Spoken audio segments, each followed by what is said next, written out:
Hello, welcome to my channel. This is Reminiscing here, recording yet again for the full moon in Taurus on the Sabbath. It's a super moon and it's a blue moon. It's a lot of good energy coming through for the weekend. Of course, it's going to be extreme emotional energy, so be prepared for some unexpected changes with Uranus conjuncting this full moon experience.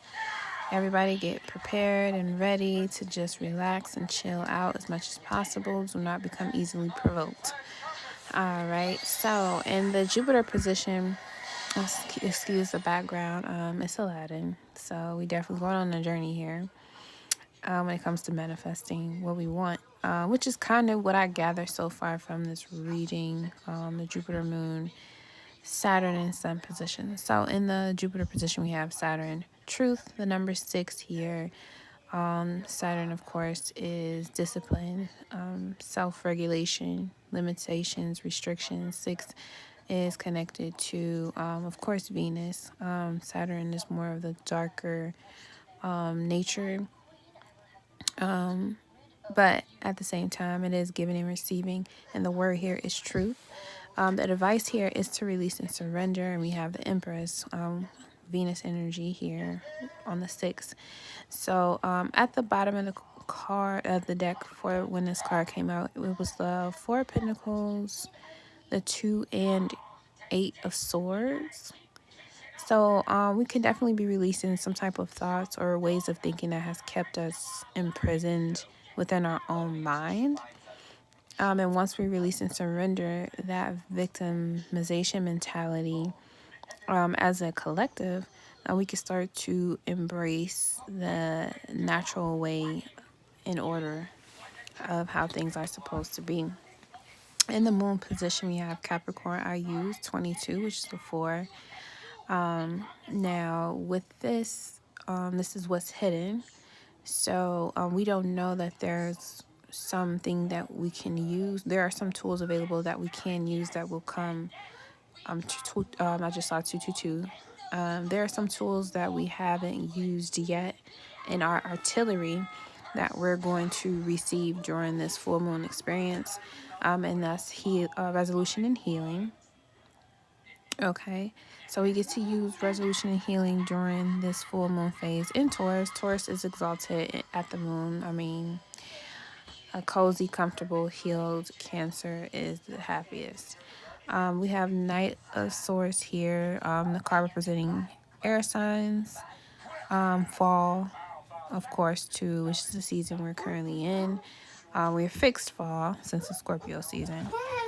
And the veil is the thinnest right now. So we definitely going to be communicating with, because the horse is white, I want to say ancestors, but it could be anybody we could be communicating with that will give us some type of resolution and healing and helping us find tools with the throat chakra that can help us on our journey to getting rid of old victimizing mentalities here, so we can sit pretty and be beautiful and allow nature to take its course while we're continuing to put in work to get the resolution that we're seeking and to continue to heal through using our ability to speak, write, and communicate with others.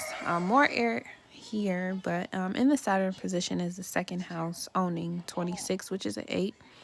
The second house is related to Taurus as well. So the work that we're putting in is about growing things and making sure they're long lasting and they will work out for the long haul. Taurus does, of course, as you see in the Empress card, loves comfort and loves to make sure it has resources available to itself so that it can continue to work consistently to maintain it. And the advice here is that you are supported.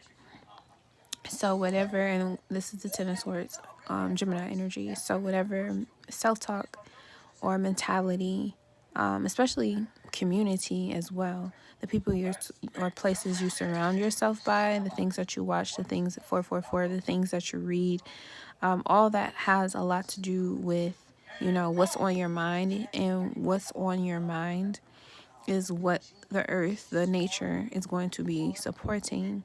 So during this phase, that we're going through, where you direct your mental energies, allowing things to, again, release and surrender. When we get to that point, it will feel like there's some, mental ending or some type of death or transformation that has to take place with the Ten of Swords here. But of course, the 10 is a 1. So there is a new beginning here that is backed by the force of zero, God's force.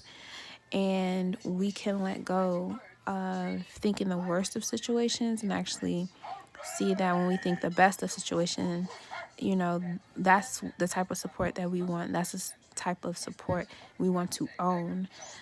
So if you are doing any writing, manifestations, the energy will be very potent. So you definitely want to be careful and be very specific about the things that you want to see manifest in your life.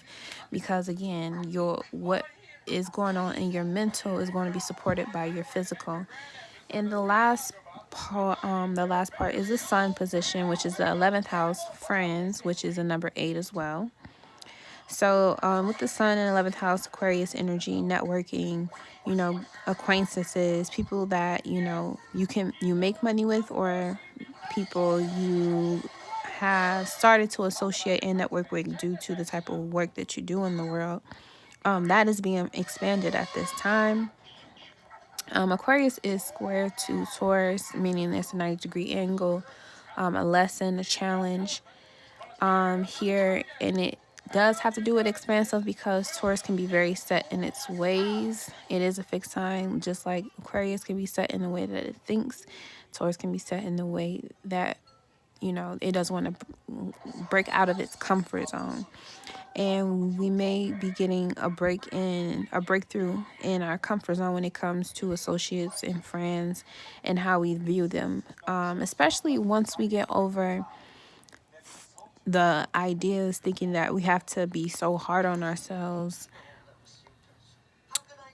which is, again, we're releasing that energy from when we stop thinking that everything, when we stop believing in giving energy to being a victim, we change our mentalities to be healthier, and that gets supported. And with that being supported within, it can be supported without.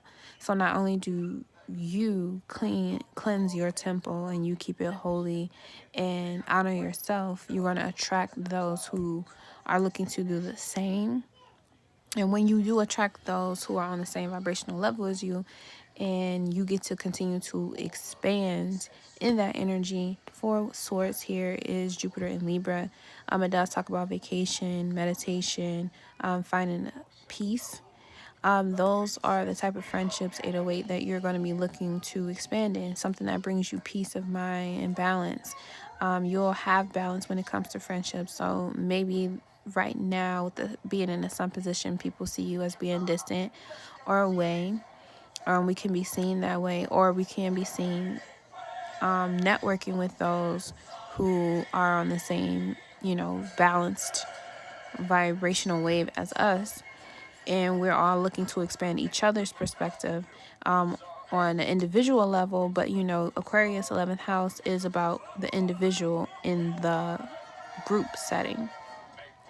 So maybe our friends during this transition will help us expand our perspective and see things that we haven't seen before, that will cause us to come out of the victimization mentality and heal and bring resolutions to what we do have available, what tools we are actually using by speaking things into existence, speaking things that we want to be supported by the universe and the God within, and continue to expand in meditation, continue to expand in understanding who and what you are. And some things will shift, especially because it's a full moon. So relationships are, the first and 7th house of the sun and moon are being brought up. So we're definitely going to be discussing relationships. Taurus is about relating to things, but Taurus relates to itself, where Libra relates, which is, home and Venus is home in Libra. But Venus is about relating, but Taurus relates to itself, where Libra relates to another. So how you're relating to yourself right now is going to be expanding your perspective in who you are around, who you are associating yourself with. And it may not be an actual person. It could be people, it could be things, it could be ideas. Anything to get you out of your comfort zone mentally and help you grow is going to be a great assistant. And again, you're in control of this with your mind, and you can speak things into existence. So whatever you want to be supported, that's what you need to be talking about. That's what you need to be focused on. That's the new beginning you want to be creating, because it's going to be expanded. People are going to come in and start to help you, and it's going to bring you peace of mind and clarity. But if you're not getting peace of mind and clarity, and people coming, grouping, coming together on your behalf, then that means that you may have be putting things into the atmosphere that you don't want to be supported, but because you haven't let go of that mentality, it's still being supported. So that's all I have as far as this reading goes for the full moon this weekend. Blessings to all. I do feel like this will be a very healing moon, as some very unexpected gifts are able to be dropped down and realized, or materialized, I would say, since it's earth and water. They are opposite, but we have the opportunity to grow here and expand our perspectives, So, yeah, like I said, it will conjunct Uranus. So, that's the awakener. So, a lot of people have been experiencing ascension symptoms, Kundalini awakening, things of that nature. It is going to continue to rise until the end of the year.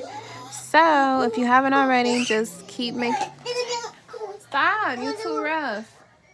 You're too rough. She's a little girl. I know you're smaller than her, but she's still a little girl. Don't be too rough, okay? Okay. I know you can tickle. Okay, let me get off here. Pick it up. Oh, you're stuffing it on. Okay, let me get off of here. Thank you, guys. You can catch the actual blog post of this transition on my blog spot, which is available in the description box below. If it's not there, it will be soon. 12:44. Things are being completed at this time. Allow what needs to go, and walk through your new opportunities very easily. Okay? Ciao, Bella.